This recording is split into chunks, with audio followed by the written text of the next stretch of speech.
Breaking news ఆంధ్రప్రదేశ్లో YCP MLC Anantha Babu nude వీడియోగా చెప్తున్న video ఒకటి కలకలం సృష్టిస్తోంది.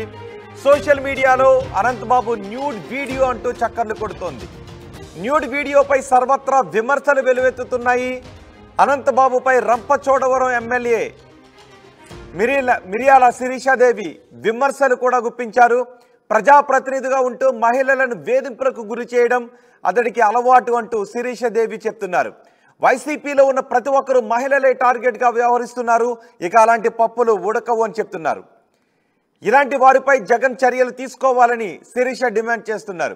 న్యూడ్ వీడియోపై ఇటు అనంతబాబు కూడా స్పందించారు. నన్ను ఎదుర్కోలేక నాపై తప్పుడు ప్రచారం చేస్తున్నారు అని ఎమ్మెల్సీ అనంతబాబు అంటున్నారు. వీడియో మార్ఫింగ్ చేసి సోషల్ మీడియాలో పోస్ట్ చేశారు. చిన్నారికి జన్మదిన శుభాకాంక్షలు చెప్పిన వీడియోను మార్ఫింగ్ చేశారు అంటూ అనంతబాబు చెప్తున్నారు. కొందరు ఫోన్ చేసి డబ్బులు డిమాండ్ చేస్తున్నారు. డబ్బులు ఇవ్వలేదని వీడియోను మార్ఫింగ్ చేశారు అని అనంతబాబు చెప్తున్నారు. న్యూడ్ వీడియోపై పోలీసులకు ఫిర్యాదు చేశారు అనంతబాబు. ఒకసారి ఈ వీడియోపై అనంతబాబు ఏం మాట్లాడారో చూద్దాం. ఈరోజు ఉదయం నుంచి కూడా ఒక ఫేక్ వీడియో పెట్టి ఒక 2 తోక టీవీల్లో రకరకాలుగా లేనిది ఉన్నట్టుగా, ఏముందో ఏం లేదో తెలియని పరిస్థితిలో లేనిది ఉన్నట్టుగా చూపించి శిలలో పళ్ళలో అల్లి చూపిస్తున్న కొన్ని టీవీ ఛానల్ చూశాను. ఆ టీవీ ఛానల్ పరిస్థితి చూసి దాని గురించి మీ అందరికీ చెప్దాని ఉద్దేశంతో ఈరోజు మీ ముందుకు ఎలా వచ్చా. గత 6 నెలలుగా నాకు కొన్ని ఫేక్ కాల్స్ వస్తూ ఉన్నాయి అన్నోన్ నెంబర్ నుంచి. నేను కొన్నిసార్లు ఎత్తలేదు, ఒకసారి ఎత్తే హలో అనగానే వెంటనే వాట్సాప్ కాల్ చేస్తాను ఫోన్ పెట్టేశారు. వాట్సాప్ కాల్ చేయడంతోనే నేను ఎత్తిన వెంటనే మీ వీడియో నా దగ్గర ఉంది, మీరు మర్యాదగా మాకు డబ్బులు ఇవ్వండి, ఇవ్వకపోతే ఆ వీడియో బయట పెడతాం అని చెప్తే, ఏం చేసుకుంటే చేసుకో, ఏ వీడియో నా దగ్గర ఏముండదు, మీ దగ్గర నాది అటువంటి వీడియోలు ఏమి ఉండవు, మీరు ఏం చేసుకుంటే చేసుకోండి నేను చెప్పాను. చెప్తే వెంటనే ఒక వీడియో పెట్టి వాట్సాప్లో నేను చూస్తాను కానీ మళ్ళీ డిలీట్ చేశాడు. తీరా ఆ వీడియో చూస్తే ఒక ఫంక్షన్లో ఒక ఫ్రెండ్ తాలూకా వాళ్ళ అబ్బాయి పుట్టినరోజు అయితే విషయం చెప్పమని వీడియో కాల్ చేస్తే వీడియో కాల్లో విషయం చెప్పాను. దాన్ని కొంచెం వీడియో కట్ చేసి దానికి ప్రైవేట్ పార్ట్లు యాడ్ చేసి ఫేక్ వీడియో తయారు చేసి నన్ను బ్లాక్మెయిల్ చేసి తద్వారా వాళ్ళు డబ్బులు గుంజుదామని ప్రయత్నం చేశారు. చాలాసార్లు ప్రయత్నం చేశారు, ఎన్నో రకాలుగా థ్రెట్ చేశారు. నేను ఎక్కడ కూడా, ఎందుకంటే నేను తప్పు చేయలేదు, నా అటువంటి వీడియో లేవు కాబట్టి నేను ధైర్యంగా మీరు ఏం చేసుకుంటారంటే చేసుకున్నాను. అలా చాలాసార్లు చేసి ఇంకా ఇటు నేను లొంగపోవడంతో ఒకసారి ఫోన్ చేసి, సరే ఏదో తప్పు జరిగిందండి, ఇంకెప్పుడు ఇటువంటి చేయం, మీరు మాకు కొంచెం హెల్ప్ చేయండి, ఇక్కడితో ఇది వదిలేస్తాం, ఏదో తప్పు రేటో చేసాం, మాకు మా వాళ్ళకి బాగాలేదు, హాస్పిటల్లో ఉన్నారని సాయం చేయమంటే డబ్బులు సాయం చేశాను. ఒకసారి పెళ్ళి అంటే సాయం చేశాను, ఒకసారి ఎవరో చనిపోయారంటే సాయం చేశాను, మానవత దృక్పథంతో చేశాను. అలాగే అది ఆసరాగా తీసుకుని వాళ్ళు మళ్ళీ నన్ను పెద్దగా డబ్బులు అడగడం మొదలెట్టారు, మళ్ళీ బ్లాక్మెయిల్ చేయడం మొదలెట్టారు. డబ్బులు ఇస్తారా, నేను వీడియో బయటమా, లేదా మీ ప్రత్యర్థికి ఇస్తే మాకు చాలా డబ్బులు వస్తాయి అని నన్ను బ్లాక్మెయిల్ చేయడం మొదలెట్టారు. అనంతబాబుగా చెబుతున్న న్యూడ్ వీడియో ఒకటి సోషల్ మీడియాలో వైరల్గా మారింది. ఆ న్యూడ్ వీడియోకు సంబంధించి అనంతబాబు వివరణ ఇచ్చారు. ఇది నేను ఒక చిన్నారికి బర్త్డే విషెస్ చెబుతూ ఉంటే దాన్ని రికార్డ్ చేసి మార్ఫింగ్ చేసిన వీడియో అని చెప్తున్నారు. దానిపైన ఎమ్మెల్యే కూడా స్పందించారు. ఎమ్మెల్యే ఏమన్నారో చూసే ముందు మా ప్రతినిధి ప్రకాష్తో మాట్లాడదాం. ప్రకాష్, ఏంటి న్యూడ్ వీడియో వివాదం?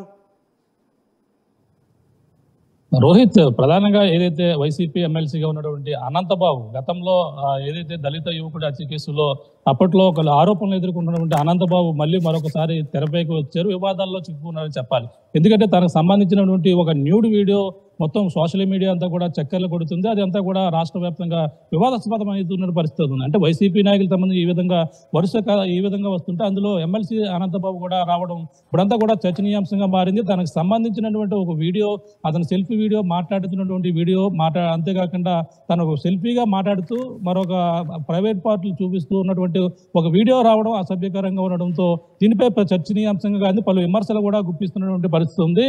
ప్రధానంగా చూసుకుంటే తన అంతా కూడా ఈ వీడియో నాది కాదంటూ పక్కన ఎమ్మెల్సీ అనంతబాబు చెప్తున్నారు. కానీ కావాలని ఉద్దేశపూర్వక కొంతమంది ఈ విధంగా ఏదైతే తన సంబంధించినటువంటి కొంతమంది బర్త్డే విషయం చెప్పంటే వాళ్ళకి చెప్పడుతున్న నేపథ్యంలో తీసుకున్నటువంటి వీడియోని ఈ విధంగా చిత్రీకరించి దాన్ని వక్రీకరంగా మొత్తం అంతా కూడా ఈ అసభ్యంగా ప్రైవేట్ పార్టీలు పెట్టి కట్ చేసి ఈ విధంగా మార్పింగ్ చేసి అంతా కూడా బ్లాక్మెయిల్ చేస్తున్నారని గత 6 నెలల నుంచి కూడా ఇదే టార్చర్ పడుతున్నారని చెప్పేసి గతంలో కూడా చెప్పడం జరిగింది. దీనిపై కూడా పోలీసులు కూడా చెప్పాలని చెప్పేసి అంటున్నారు. కానీ దీనిపై కూడా పలు విధంగా రంపచోడవరం నియోజకవర్గం నుంచి అయితే విమర్శలు వెల్లువెత్తుతున్నాయి. అలాగే ఇప్పుడున్నటువంటి కూటమి అభ్యర్థి ఎమ్మెల్యే ఎవరైతే ఉన్నారో ఎమ్మెల్యే శిరీషాదేవి కూడా దీనిపై స్పందించి ఇటువంటి అరాచకాలు ఎన్నో జరుగుతున్నాయి రంపచోడవరం ఏరియాలో, గతంలో అధికారంలో ఉన్నటువంటి ఇటువంటి అరాచకాలకైతే అతను తెరతీపాడు. గతంలో ఆ దళిత యువకుడిని హత్య చేసి అతను యథేచ్ఛగా దిగుతున్నారు, అతనిపై చర్యలు తీసుకోలేదు. అలాగే ఇప్పుడు ఏదైతే మహిళలను ఈ విధంగానే వేధిస్తూ వీడియో కాలింగ్ కావచ్చు, అధికారులు కావచ్చు, మొత్తం ఇన్న విధంగానే ఆ రంపచోడవరం ఏజెన్సీ ఏరియాలో అరాచకాలు అయితే కొనసాగుతున్నాయి. ఈ విధంగానే ఇతను చేశాడు, దానికి ఆధారాలు ఇవే, ఇలాంటి బాధితులు ఎంతో మంది వస్తున్నారని శిరీషాదేవి కూడా మీడియా ముఖంగా కూడా రావడం చెప్పడం కూడా ఇప్పుడంతా కూడా చర్చనీయాంశంగా మారింది. దీనిపై మొత్తం చూసుకుంటే ఏదైతే వీడియో వైరల్ అవుతున్నట్టు వీడియో నాది కాదని ఒక పక్కన ఎమ్మెల్సీ అనంతబాబు కూడా మాట్లాడి ఒక వీడియోను కూడా రిలీజ్ చేశారు. అందులో క్లియర్ కట్ గా కావాలని ఉద్దేశపూర్వక కొంతమంది డబ్బులు బ్లాక్మెయిల్ చేస్తూ ఈ విధంగా డబ్బులు ఇవ్వలేని పక్షంలోనే ఈ విధంగా నన్ను ఈ బ్లాక్మెయిల్ చేస్తున్నారని, ఈ వీడియో వైరల్ చేస్తున్నారని ఒక పక్కన ఆయన దీనిపైన ఏమన్నా కేసులు నమోదయ్యాయి? ఇప్పటికే నేను పోలీసులకు ఫిర్యాదు చేశాను, నన్ను బ్లాక్మెయిల్ చేశారు అని అనంతబాబు చెప్తూ ఉన్నారు, పోలీసులకు ఫిర్యాదు చేశారని చెప్తున్నారు. సో ఇందులో ఉన్న వాస్తవాలు ఏంటో తెలుసుకునే ప్రయత్నం పోలీసుల వైపు నుంచి ఏమైనా మొదలైందా? అంటే దీనిపై తను చెప్పడం అయితే ఒక 6 నెలల నుంచి ఇది నాపై మొదట్లో వేధింపులు అయితే గురి చేస్తున్నప్పుడే కొన్ని రోజుల క్రితం ఆగాయి, తర్వాత నేను దీనిపై స్పందించలేదని చెప్పేసి అన్నారు. కానీ కొన్ని రోజుల క్రితం మళ్ళీ కూడా మొదలైన నేపథ్యంలోనే గత 4 రోజుల క్రితమే దీనిపై ఫిర్యాదు చేశాను, దీనిపై ఇంకా ఎటువంటి చర్యలు తీసుకోలేదని ఒక పక్కన అయితే వాళ్ళు చెప్తున్నటువంటి పరిస్థితి. కానీ ఇదైతే ఆ వీడియో నాది కాదని ఆయన అయితే కరాఖండిగా చెప్తున్నారు. కానీ మార్పింగ్ అని చెప్పేసి క్లియర్ గా చెప్తున్నారు. కానీ అందులో నిజంగానే చేశారని చెప్పేసి వీళ్ళంతా కూడా ఆరోపిస్తున్నారు. కానీ దీనిపై కేసులు కానీ ఎటువంటి కూడా నమోదవలేదని పోలీసులు కూడా మరో పక్కన అడుగుతున్నా సరే దీనిపై ఇంకా ఎటువంటి ఫిర్యాదు రాలేదని ఒక పక్కన పోలీసులు చెప్పడం కూడా చర్చలు దీనిపై ఆసక్తికరంగా మారిందని చెప్పాలి. దీనిపై నేను గతంలోనే ఫిర్యాదు చేశానని ఒక పక్కన ఎమ్మెల్సీ చెప్తుంటే దీనిపై పోలీసు స్టేషన్కి ఎటువంటి ఫిర్యాదు రాలేదని వాళ్ళు చెప్పడం దీనిపై పలు అనుమానాలకైతే దారి తీస్తుందని చెప్పాలి. ఏది ఏమైనా వీడియోకి సంబంధించినటువంటి అన్ని ఆధారాలు ఇలాంటివి చాలా ఉన్నాయని చెప్పేసి ఎమ్మెల్యే మీడియా ముఖంగా రావడం చెప్పడం కూడా ఇదంతా కూడా ఒక ప్రధానంగా చూసుకుంటే చర్చనీయాంశంగా మారినప్పటికీ కానీ ఉద్దేశపూర్వకంగానే ప్రతిపక్ష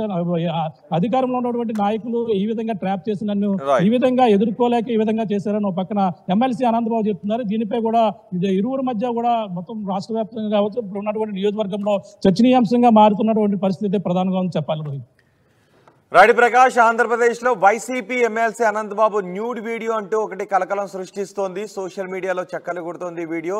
న్యూడ్ వీడియోపై సర్వత్రా విమర్శలు వెల్లువెత్తుతున్నాయి. అనంతబాబుపై రంపచోడవరం ఎమ్మెల్యే మిరియాల శిరీషాదేవి కూడా విమర్శలు చేశారు. శిరీష ఏం మాట్లాడారు ఒకసారి చూద్దాం. రంపచోడవరం నియోజకవర్గంలో ఉదయం నుంచి మన టీవీలోను సోషల్ మీడియాలోను హల్చల్ చేస్తున్న విషయం ఏంటంటే ఎమ్మెల్సీ అనంతబాబు యొక్క న్యూడ్ వీడియో బయటకు రావడం. నిజంగా ఈరోజు ఈ విషయాన్ని చెప్పుకోవాలంటేనే చాలా సిగ్గుపడాల్సినటువంటి పరిస్థితి. ఎందుకంటే నియోజకవర్గంలో ఇలాంటి పరిస్థితులు కూడా చోటు చేసుకుంటాయా, ఇలాంటి వారు కూడా ఉన్నారా అని ఈరోజు చాలామంది ఫోన్ చేసి చాలా రకాలుగా మాట్లాడడం అడగడం కూడా జరుగుతూ ఉంది. నిజంగా ఈ ఎమ్మెల్సీ అనంతబాబు అనే వ్యక్తి ఒక న్యూడ్ వీడియో ఒక మహిళతో అక్రమ సంబంధాలు ఏర్పాటు చేసుకొని ఆ అమ్మాయితో ఏదైతే వీడియో కాల్ మాట్లాడుతుంది చాలా దారుణంగా ఏడిపించినటువంటి పరిస్థితులు గతంలో జరిగినాయి. ఇప్పుడు ఇవన్నీ కూడా ఒక్కొక్కటిగా బయటకు వస్తూ ఉన్నాయి. నేను ఒకటే అడుగుతా ఉన్నా, జగన్మోహన్ రెడ్డి నిజంగా నీ పార్టీ మహిళలకి ఇచ్చేటువంటి విలువ ఇదేనా అని అడుగుతా ఉన్నాను. ఎందుకంటే మొన్న ఒక ఎమ్మెల్సీ భార్య పిల్లలు ఉన్నారు, ఎదిగిన కూతుర్లు ఉన్నారు, పెళ్లి చేసిన వయసులో ఇంకో మహిళతో ఎఫ్ఐఆర్ పెట్టుకొని భార్య పిల్లలను వద్దంటున్నాడు. అలాగే ఎమ్మెల్యేలు ఎంపీలు ఇలాగ వైసీపీలో పార్టీలో ఉన్నటువంటి ప్రతి ఒక్క నాయకుడు ఇదే పరిస్థితిలో ఉన్నాడు. ఇప్పుడు ఎమ్మెల్సీ అనంతబాబు, ఈయన కోసం ఆల్రెడీ మనకు తెలుసు. ఇప్పుడు నువ్వేం చేస్తావు జగన్మోహన్ రెడ్డి? ఈ యొక్క ఎమ్మెల్సీ అనంతబాబుకి నువ్వు శిక్ష వేయిస్తావా, లేదంటే మొన్న డోర్ డెలివరీ చేసిన తర్వాత 5 నెలల్లో బయటకు తీసుకొచ్చేవే అలాగే వ్యవహరిస్తావా? నువ్వు మహిళలకు ఏమాత్రం గౌరవిస్తావు అనేది ఇప్పుడు బయటపడుతుంది. కాబట్టి జగన్మోహన్ రెడ్డి, నువ్వు నీ పార్టీ నిజంగానే మహిళల పక్షపాతి అని చెప్తా ఉంటావు కదా, మహిళల తరపున ఎప్పుడు ఉంటుంది, మహిళలకు ఎప్పుడు కూడా ఉన్నతమైన స్థానాల్లోనే మా వైసీపీ ప్రభుత్వం ఉంటుంది అనేసి చాలాసార్లు చెప్పావు. ఇప్పుడు ఏం మాట్లాడతావు జగన్మోహన్ రెడ్డి అని కూడా నేను అడుగుతా ఉన్నాను. మిగతా ఎమ్మెల్యేలు ఎంపీలకు కూడా ఇదే ప్రశ్న వేస్తా ఉన్నాను. ఒకసారి మీరు ప్రశ్నించుకోండి.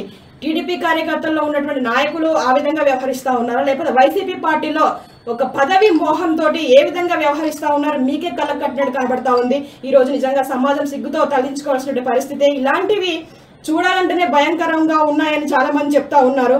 ఒకసారి మీరే ఆలోచించుకోవాల్సిన పరిస్థితి. గతంలో డోర్ డెలివరీ చేసి ఒక దళితుడిని చంపేశారు.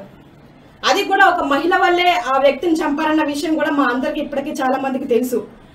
ఇప్పుడు ఆ విషయాన్ని కూడా మీ ప్రభుత్వం హయాంలో ఏం చేశారంటే దాన్ని కప్పపూర్తి చేసి కొందరు నాయకులు లేకపోతే కొందరు ఐఏఎస్ల సహకారంతో ఆ కేసుని అలా దారి మళ్లించి ఆ పాపం చనిపోయిన వ్యక్తి కుటుంబానికి ఎటువంటి న్యాయం జరగకుండా చేసినటువంటి పరిస్థితులు చూసాం మేము.